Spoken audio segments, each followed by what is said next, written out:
Hola, buenos días a todos. Bueno, este tema sí es eminentemente pediátrico. Realmente agradezco a los que pudieron estar acá este momentico. La idea es hablar un poquitico sobre las cardiopatías congénitas en la parte preventiva. Yo creo que sabemos mucho de cómo curar y cómo operar y muchas cosas, pero a veces la parte preventiva juega un papel tan importante como la parte curativa. Y si nos hace falta un poquito más como enfoque preventivo en los pacientes. Recordemos que por ahí en el 2015 en Estados Unidos es un estudio que mostraba y más o menos al año habían 2.8 millones de infecciones por VRS en pacientes menores de 5 años, siendo la afectación más importante en los menores de 2 años, 383.000 admisiones hospitalarias en Estados Unidos y más o menos 3.300 muertes secundarias a esas infecciones. O sea que realmente era un impacto muy grande en la sociedad, en la economía del país y por ende en la mortalidad y morbilidad de nuestros pacientes cardiópatas. Cuando llegó la pandemia, que fue como con el COVID, que realmente se dispararon con muchas alertas nacionales de cuidado del paciente. Entonces pudimos ver cómo el VRS no solamente se comportaba como un episodio gripal en los pacientes, sino que hasta el 31% hacía realmente neumonías, y eran neumonías que los llevaban al traste con la vida. Y esto fue un estudio en Reino Unido. Reino Unido pudo mostrar que tenía 118.200 muertes asociadas a VRS de manera directa. ¿Dónde ocurrían las muertes hospitalarias? En el periodo de COVID, las muertes hospitalarias lamentablemente no se dieron en las áreas de cuidado hospitalario, sino en los ambientes extrahospitalarios en un 20 o un 50%. Solamente llegaban al hospital, o sea que teníamos una poca cobertura en países desarrollados que era supremamente alta. Obviamente esto no lo tenemos en Colombia porque no tenemos datos locales como tal, pero sí sabemos que el VRS en nuestra temporada de COVID se durmió, digámoslo, en países como el nuestro, y hizo un despertar muy abrupto con mortalidades y agresividades mayores. ¿Qué sabemos nosotros del VRS? De la infección por VRS en el paciente portador de cardiopatía. Yo creo que sabemos solamente una montañita, que es la que les muestro allí. Sabemos un poquito de cómo se comporta, cómo se transmite, quién lo transmite, qué podemos hacer, pero hay muchas partes de la carga económica que lleva el VRS en la sociedad y muchas otras cosas como vemos ahí en el iceberg hacia abajo, que lamentablemente no tenemos todavía cómo estar seguros de cuál es el impacto total en la sociedad. Además, no sabemos hoy los pacientes, y hay muchos estudios que están avanzando con VRS, no solo en cardiopatía, sino en el paciente pulmonar, en donde está claramente demostrado que el paciente que sufrió VRS en la infancia puede ser un asmático futuro.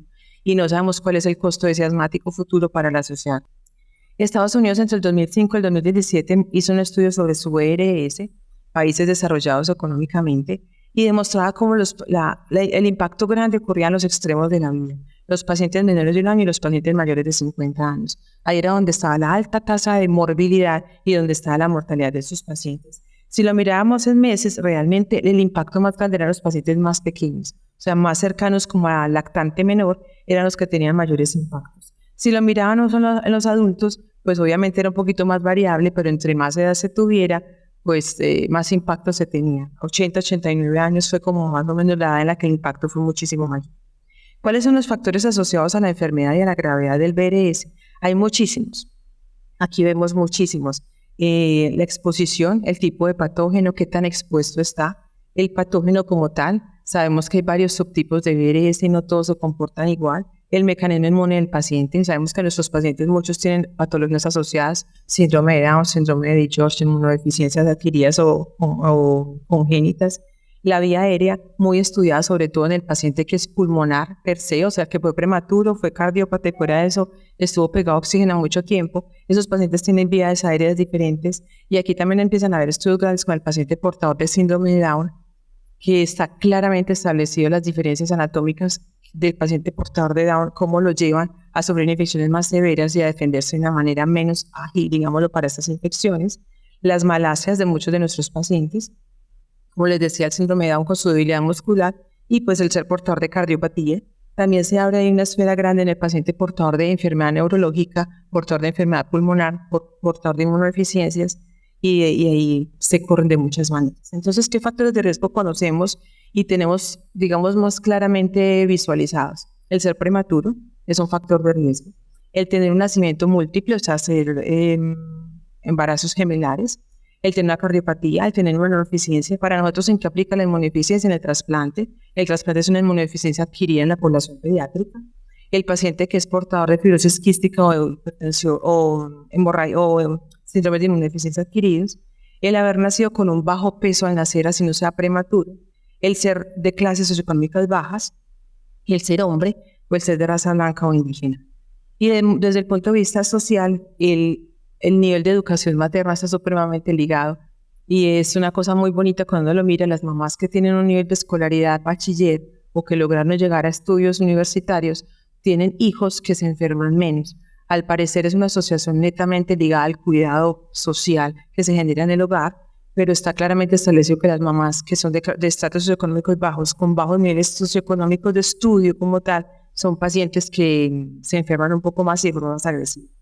Guardería en menores de 1 año, sabemos que la indicación es por encima de los 2, vivir en áreas escolares o tener hermanos que vivan en áreas escolares, el no tener la posibilidad de lactancia materna, el vivir en hacinamiento, que lo vemos muchísimo ahora en toda esta inmigración que estamos teniendo, o ser fumadores pasivos.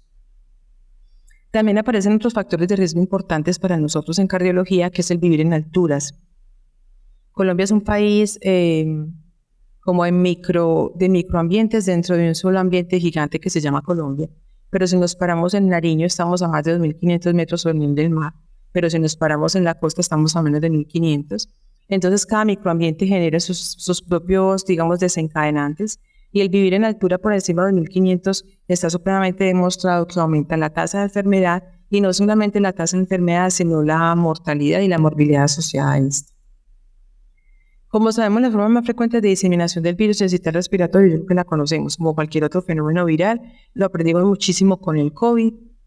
Sabemos que en la persona infectada hay unos cuidadores y hay unos no infectados, y entre ellos se genera un triángulo en el cual hay elementos que se transmiten a través de fomites o de la persona misma, y se genera un ambiente y una ruta de transmisión posiblemente interrumpida si lo logramos hacer con buenas prácticas de higiene, pero podríamos no interrumpirlas de acuerdo al cuidador que tengamos. De ahí la importancia de todas las medidas, digamos, no farmacológicas o las medidas de cuidado a los pacientes que tanto aprendimos en el COVID, pero que lamentablemente estamos desaprendiendo nuevamente. Entonces, ¿cómo se puede prevenir estas infecciones? Entonces, la inmunización activa, desde hace muchos años se está hablando de ella, y de la vacunación. Realmente desde 1960 se empezaron a hacer estrategias de vacunación para este virus, pero realmente no han podido salir como a flote, tal vez económicas, tal vez miles de cosas, no sé. El COVID logró sacar vacunas en 2 años, con el VRS no se han logrado sacar vacunas efectivas. Apenas este año estamos empezando a ver algunas vacunas, todavía no de uso masivo, solamente en áreas seleccionadas, en pacientes seleccionados. Y al 2015 teníamos 45 vacunas en estudio y anticuerpos monoclonales en estudio. O sea, hay muchos estudios con esto, y ahora acá todas las grandes industrias farmacéuticas están apilándose a esto, porque definitivamente el VRS despertó post-COVID de una manera más agresiva. Ahí aparece lo que tenemos hoy, y creo que lo que tenemos que hablar hoy, de pronto en 2 años nos sentamos acá y hablamos de otra cosa, pero lo que tenemos hoy es palivizumab. Entonces el palivizumab es un anticuerpo monoclonal, está dirigido justamente a la molécula como en la que se pega, digámoslo así, el virus a la persona, y fue estudiada desde 1990. Entonces estamos hablando, son moléculas que tienen muchísimos años, pero que se pudieron empezar a probar, y todavía hoy tenemos dificultades para su uso en muchos países. El estudio IMPACT, digamos que fue la madre de todos los estudios para los cardiópatas, no para los cardiópatas, para el uso de la molécula en pacientes seleccionados.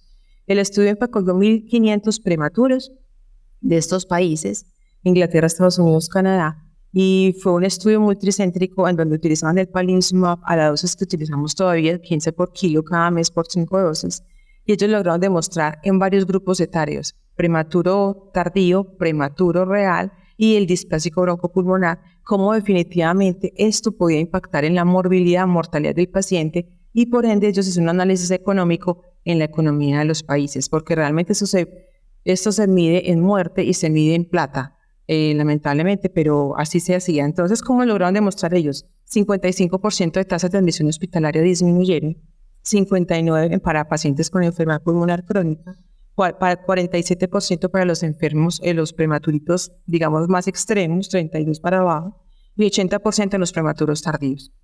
Digamos que en este momento están saliendo las guías, y la Sociedad de Neonatología Colombiana está haciendo las guías para el prematuro tardío, porque hay muchas dificultades sobre el uso de PAL en el prematuro tardío.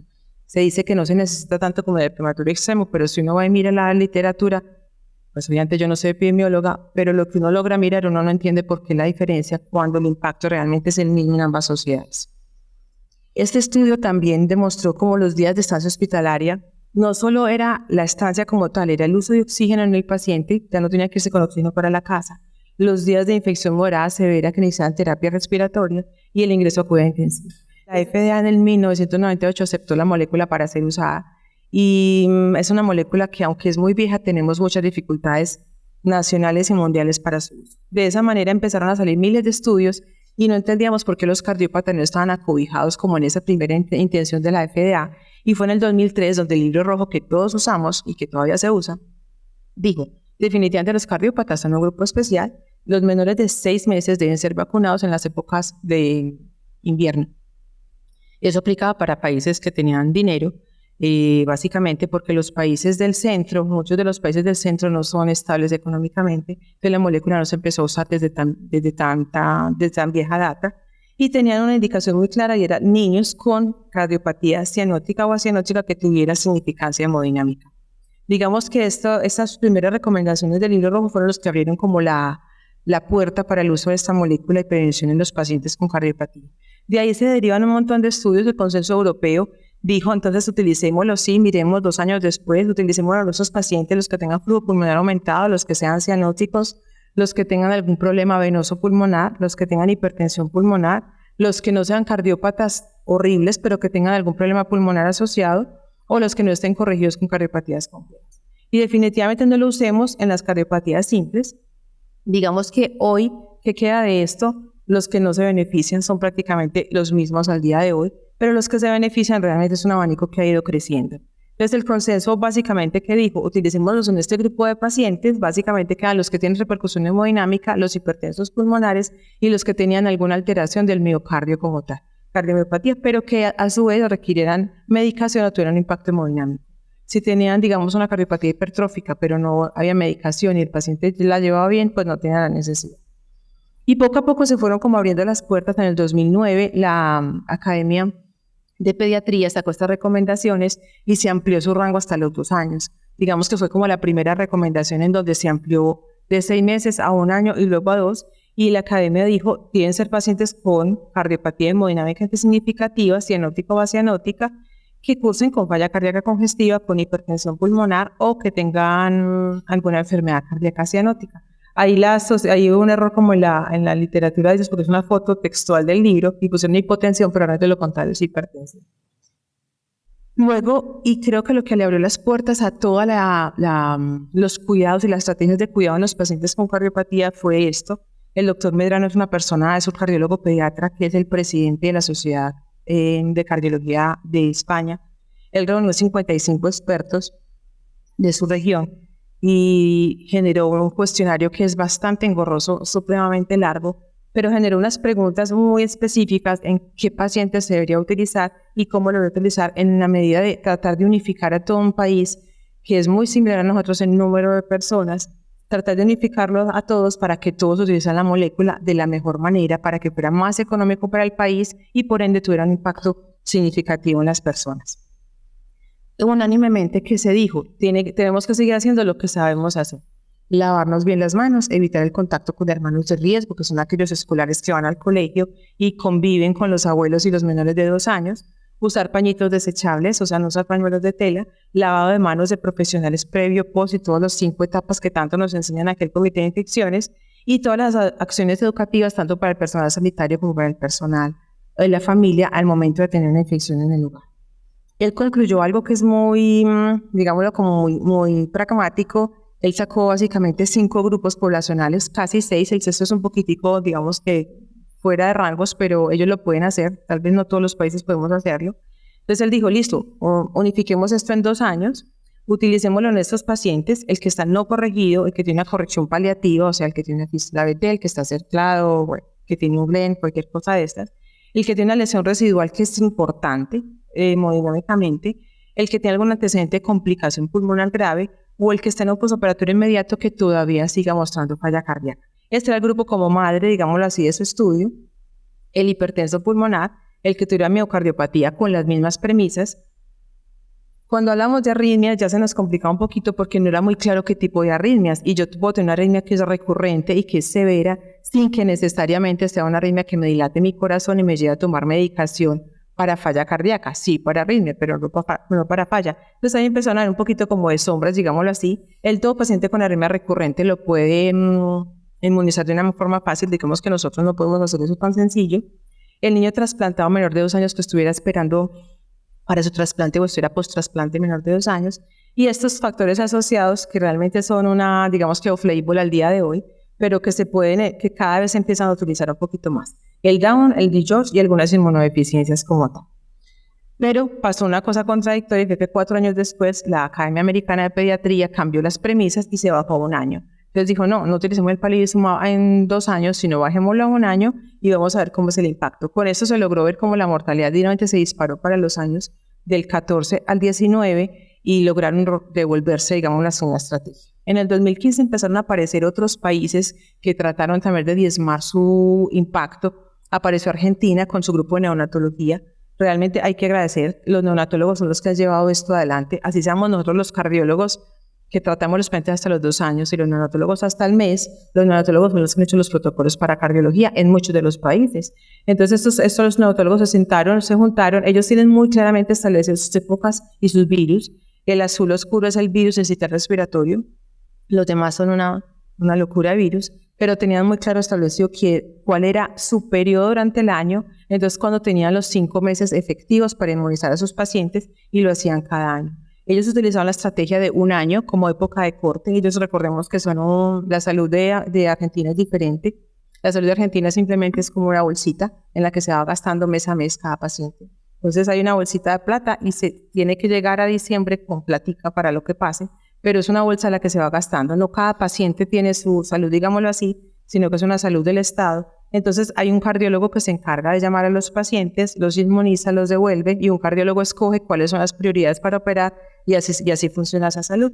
Ellos definieron en ese momento que la falla cardíaca requería medicación, debía ser usada, el que fuera cianótico o hipertenso, el que tuviera lesión residual, el que tuviera una HP moderada grave, miocardiopatía o trasplante. Entonces básicamente se quedaron con estos grupos un poco más pequeños. Ellos hicieron un cambio que no se los puse porque me parece que fue un cambio a mi forma de ver muy personal, a deteriorar un poquitico su estrategia, porque empezaron a poner en el 2019 cardiopatías precisas. Entonces decían, hay que inmunizar el tronco, hay que inmunizar el canal, y cuando ponemos cardiopatías precisas ya se vuelve un poquito más complejo, porque cardiopatías son muchísimas y no todas las personas que van a ser vacunadoras son cardiólogos y los vacunadores adultos son enfermeros, son médicos generales entrenados.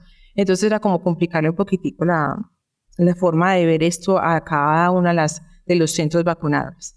Luego, en el Reino Unido sacaron esos protocolos un poquito complejos, menores de 2 años para unas cosas, menores de 1 año para otras, pero si uno miraba a los menores de 12 meses y los menores de 1 año, a veces uno como que pensaba que era lo mismo, entonces uno podía meter al paciente en que fuera cianótico con cardiopatía, pero también lo podía meter en menos de 2 años, porque saturaba menos de 85.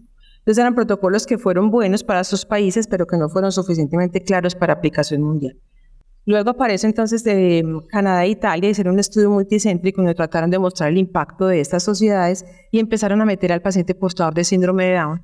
Entonces cogieron casi 500 pacientes portadores de síndrome de Down y quisieron ver qué pasaba con ellos.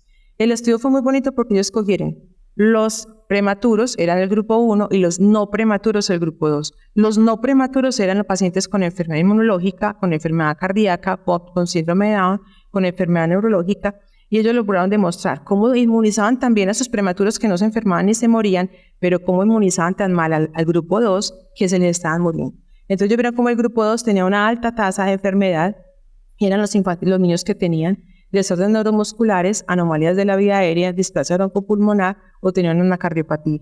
Entonces realmente ahí se empezaron a enfocar en que definitivamente los pacientes del grupo 2 son los que no están muriendo. Tenemos que hacer estrategias para cubrirlos porque los del grupo 1 está supremamente claro y los neonatólogos han hecho un muy buen trabajo y lo tienen supremamente bien cubierto. Pero ¿qué pasaba? Estos países tienen estaciones. Es muy claro cuando llega la lluvia, cuando llega el invierno que empezamos la terapia. ¿Qué pasa con un país como Colombia en donde llueve en cualquier época del año y si estamos en Antioquia es una cosa, pues estamos en La Guajira es otra y si estamos en Nariño es otra? Entonces hay países similares, digámoslo, a nuestro clima. Aparece Japón. Japón inmuniza con 6 dosis, inmuniza durante 2 años, le aplica 12 dosis a los pacientes si es necesario. Y ellos empezaron a demostrar como definitivamente ellos no pueden hacer estudios poblacionales grandes por ética. Entonces lo que hicieron fue, antes de que apareciera la molécula prepalivizumab, en la época transicional y en la época postpalivizumab. Y ellos demostraron cómo la hospitalización asociada a la infección disminuía notablemente en los pacientes que estaban protegidos y también la mortalidad. Todo es prepalivizumab antes de que la molécula apareciera y aparición al año. Entonces, si lograron impactar de esa manera en un país que no tiene estacionalidad, empezaron a abrir como las fronteras para países como el nuestro. Demostraron que la disminución de la hospitalización era cercana al 50%, se afectaban, o sea, se beneficiaban más los pacientes cianóticos que los acianóticos, y las áreas subtropicales y tropicales donde la variación estacional de infección no es obvia, deberían ser vacunados al momento en que se tenga el diagnóstico. Fue como la sugerencia que ellos hicieron, no esperar una época clara del año. En el 2019, entonces, ¿qué hizo Chile? Ya cogiendo todas estas cosas, Chile realmente es un país estacional, con unas políticas un poquito británicas en algunas cosas de salud. Y ellos dijeron, vamos a empezar a inmunizar, pero no lo vamos a dejar al consenso de un pediatra. Ellos cogieron a un grupo del Ministerio de Salud de su país, lo sentaron e hicieron un protocolo nacional. Entonces uno simplemente va al protocolo nacional y mira qué se tiene que hacer. Este protocolo se hizo muy cuidadosamente, es un protocolo supremamente lindo, muy bien hecho, porque ellos hablan hasta de quién pone la molécula, cómo citan a los pacientes, cómo los adquieren y los traen al servicio. Hicieron digamos que un camino para llegar a la efectividad de la vacunación muy bonito. Ellos utilizaron este grupo, es un grupo muy grande, muy similar a los anteriores que hemos visto, y básicamente eran como los mismos grupos poblacionales, pero ya se sentó como una estrategia nacional. Bueno, luego en el 2019, el doctor Sánchez Luna empezó a hacer este estudio, que es el neonatólogo, jefe de neonatología, cardiólogo también, de España. Entonces el palivizumab está recomendado a los niños menores de 12 meses con cardiopatía, pero eso habría una gama muy grande, y los niños de 12 a 24 meses que permanecieran no corregidos durante el año inicial.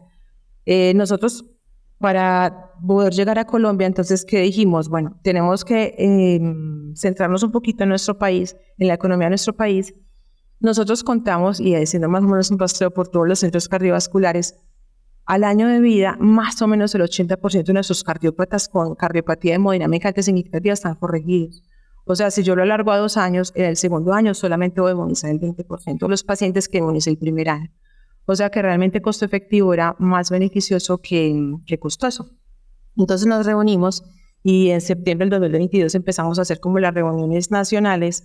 Se cogió un representante, en total fueron 15 representantes cardiólogos de cada región del país. Fuimos desde, realmente el más lejano estuvo en Nariño, y varios cardiólogos de diferentes áreas del país con sus dificultades. Realmente creo que como experiencia personal es muy bonita porque trabajamos en una ciudad que es bendecida desde muchos puntos de vista en salud, pero que definitivamente no somos el espejo de un país, somos totalmente diferentes a un país. Aquí tenemos todo, nos sufrimos, tenemos un grupo de auditoría que nos ayuda para que todo se pague. Eso no pasa en la costa, eso no pasa en el área cercana a Venezuela, eso no pasa en el sur del país, en donde la molécula simplemente no existe o no llega, a pesar de que somos el mismo país. Entonces empecé a hacer como una estrategia de ayuda, realmente ayudar a los compañeros que no están beneficiados porque nosotros no tenemos dificultades, como les digo. Entonces empezamos a determinar y vimos que el primer problema era definir. En todos los protocolos decía cardiopatía hemodinámicamente significativa. Pero cuando sienta a varias personas y les pregunta, entonces para el neonatólogo es el que no crece o el que suda cuando chupa. Para el pediatra de consulta, el que no logra estándares de crecimiento adecuados y tiene un soplo. Y todo es verdad, o sea, todos son verdades, pero teníamos que ser claros en qué queríamos definir como cardiopatía hemodinámicamente significativa. Entonces dijimos, este tipo de cardiopatía va a ser la que es cianótica, o sea, todo niño morado es un paciente con una cardiopatía hemodinámicamente significativa. Está claramente establecido que los pacientes hipoxémicos crónicos así lo lleven bien porque son univentriculares, por ejemplo, o porque son ófalos no corregidos, porque son doble salida no corregida. Esos pacientes tienen la forma de su flujo pulmonar es diferente y eso los hace más propensos a la infección severa.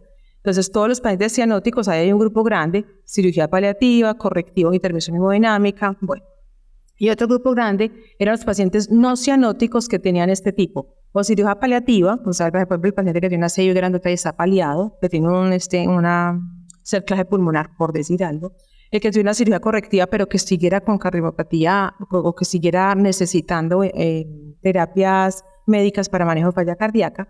Y eso era tanto para el paciente que era corregido por hemodinamia como el corregido quirúrgico, o sea, realmente era cualquiera de los dos. Y definíamos falla cardíaca como el paciente que cumplía al menos 2 de los 3 criterios. Peso para la talla inferior a 2 depresiones estándar, cardiomegalia en imágenes, llámese por radiografía o por ecocardiografía, y necesidad de medicación para la falla cardíaca del paciente.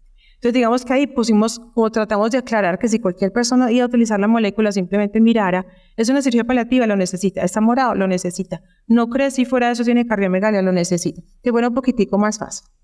La pregunta era, con este país multidiverso que tenemos, ¿quién hacía el diagnóstico de las cardiopatías congénitas? Yo creo que trabajar en equipo es una cosa que es un don, que se tiene como un regalo para algunas, digamos, pequeñas ciudades como nosotros, pero nosotros todavía vemos en cardiología pediátrica mucha persona no experta que hace diagnósticos de cardiopatías. Entonces digamos que esto no era una llamada al regaño, era una llamada a la adhesión. Seamos más juiciosos. El gobierno colombiano en el 2019 el Ministerio de Salud generó esta recomendación, o sea, toda persona, llámese enfermero, auxiliar, médico general, obstetra, pediatra, neonatólogo, cardiólogo, que sospechara una cardiopatía debería hacer una derivación exacta a cierto grupo de pacientes. Esto tal vez no lo hacemos y todavía vemos con mucho cardiólogo de adultos, en áreas lejanas, hace diagnósticos de cardiopatías y a veces el diagnóstico se hace de una manera parcial, no adecuado. Entonces era más un poquito el llamado al que el cardiólogo pediatra es el que debe seguir haciendo como el diagnóstico de las cardiopatías en los pacientes. ¿Cuál era el medio diagnóstico? La ecocardiografía, ¿cierto? Por manos expertas. Y aquí poníamos como unas buenas prácticas clínicas de recomendación para los centros la detección prenatal de cardiopatías congénitas mediante la ecocardiografía fetal, que debería implementarse como un programa nacional. Lamentable que aquí sabemos que la ecofetal realmente no corre de la misma manera en todas las ciudades. Y la tamización, que sabemos que a partir de febrero se nombró como el Estado Nacional, la puso como una ley. O sea, todos los pacientes neonatos deben ser tamizados durante 24 horas en los centros donde nacen antes de ser dados de alta. De ahí que se disparan todas las ecocardiografías, pero por ley todos los centros neonatales tienen que cumplir con esta norma. Al igual que la norma para hablar de rubeola cuando tienen ductus, que son normas un poquito, digamos, bastante apretadas para los servicios de neonatología, pero no se puede en teoría pasar a un cardiópata. Y de ahí nos diríamos a otra cuarta pregunta. En total fueron 13 preguntas las que hicimos. La cuarta pregunta es, ¿qué hacer en los pacientes si se debe utilizar el palivizumab en enfermedades graves que tenían? Cardiopatía congénita senosante, creo que ya quedó súper claro que sí. Cardiopatía no senosante que cumplía con estos criterios, está claro que sí. O pacientes que tuvieran lesiones hemodinámicamente significativas y que tuvieran el antecedente de una enfermedad pulmonar grave. En ese paciente, aunque se nos salió un poquitico en la zona de confort por no ser solamente cardiópatas, pensamos que todas las guías recomiendan que el paciente cardiópata con enfermedad pulmonar debe ser inmunizado. Bueno, una dosis sugería de inmunoprofilaxis o definitivamente no en el paciente con CIA, a menos de que fuera un impacto hemodinámico significativo, que habitualmente en los menores de 2 años la CIA no causa con mayor impacto hemodinámico. Digamos que estos grupos no se inmunizan, no se benefician a la hora de mirar morbilidad mortalidad. La pregunta quinta entonces decía si lo debemos utilizar en qué tipo de pacientes. Quedamos en 2 años, por lo que les decía, del 100% del universo, solo el 20% llegan al segundo año. O sea que van a ser muy poquitos los pacientes que se van a reinmunizar, digámoslo así. La pregunta sexta, ¿debería utilizarse el PALI en pacientes con enfermedad grave por infección por VRS y menor de 2 años con trasplante cardíaco? Pues la respuesta es sí. Si el paciente tiene 2 años o menos, está claro que tiene una cardiopatía hemodinámicamente significativa si está en lista de trasplante. Entonces, si el paciente tiene 2 años o menos de inmunizarse, o si se trasplantó y aún no ha llegado a los 2 años, también se debe inmunizar. En los pacientes que tenían o que tienen arritmias, entonces aquí era un poquito complejo en la literatura y realmente no encontramos nada que apoyara el uso en arritmias. Entonces lo que concluimos es el paciente que esté dilatado, o sea que tenga una taquicardiomyopatía, esté dilatado secundario a la arritmia, ese paciente se beneficia de ser inmunizado, los demás no. Si el paciente tiene una supraventricular, una ATV, un lo que sea, pero la lleva bien con su medicamento y no está dilatado, no requiere manejo de falla cardíaca, no requiere inmunización. Solamente aquel que se dilató.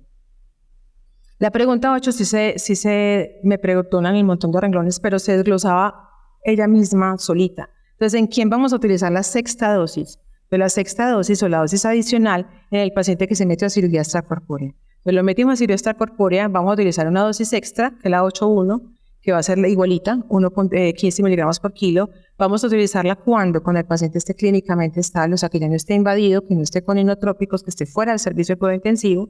¿Y quién la va a poner? El médico tratante. Llámese cardiólogo, pediatra, neonatólogo, médico general, que haga la ronda. Entonces, sí se va a usar cuando esté estable y cuando el paciente esté, y lo va a ordenar quien esté pasando la ronda del CDI. No tiene que ser el cardiólogo.